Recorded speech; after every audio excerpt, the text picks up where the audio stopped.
با سلام. توی این ویدیو تصمیم داریم تعویض رم دستگاه لنوو تینکپد یوگا 460 رو آموزش بدیم.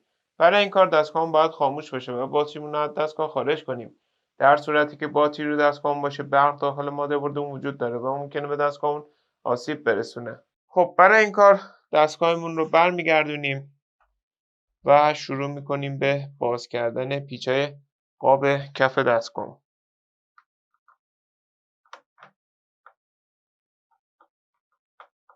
خب رم این مدل دستگاه رو که داریم باز میکنیم رم DDR3 PC3L هستش که در پایین ویدیو هم نحوه خرید این کالا رو توضیح دادیم.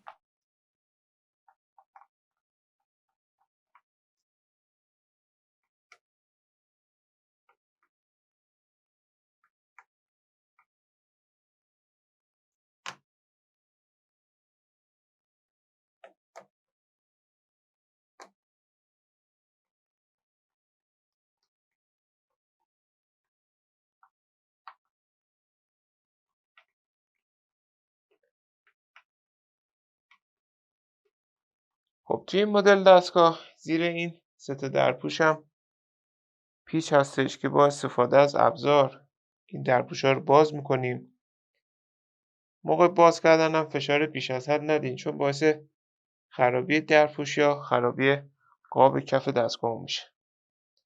بعد باز کردن درپوش هم این سه تا پیچ رو شروع میکنیم به باز کردن.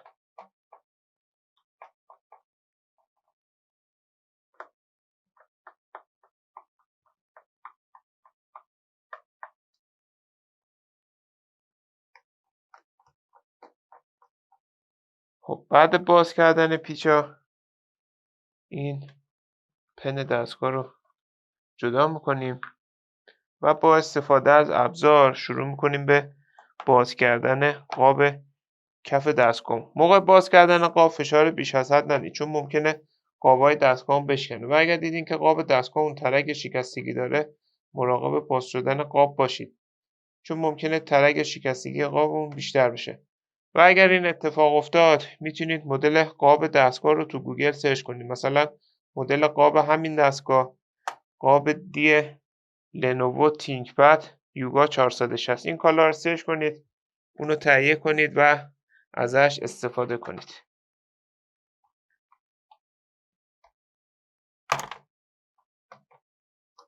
و به این صورت قاب کف رو جدا میکنید. خب بعد باز کردن قاب کف دستگاهمون، رم ما در این قسمت قرار داره که قبل باز کردن رم ابتدا سوکت باتری رو از مادربرد جدا میکنیم به این صورت و با فشار دست زبونهای رم رو آزاد میکنیم و رم رو از دستگاه خارج میکنیم. برای جا زدن دوباره رم اونو داخل شیار قرار میدیم و اونو به سمت پایین فشار میدیم به این صورت. ما الان میتونیم رم جدیدمون رو جایگزین کنیم. حالا برای آشنایی با نحوه خرید این کالا به ادامه ویدیومون توجه کنید. برای خرید این کالا میتونید به آدرس www.iranfso.com مراجعه کنید و یا عبارت کامپیوتر افق رو به صورت فارسی در مرورگرتون جستجو کنید. بعد این کالا رو خریداری کنید.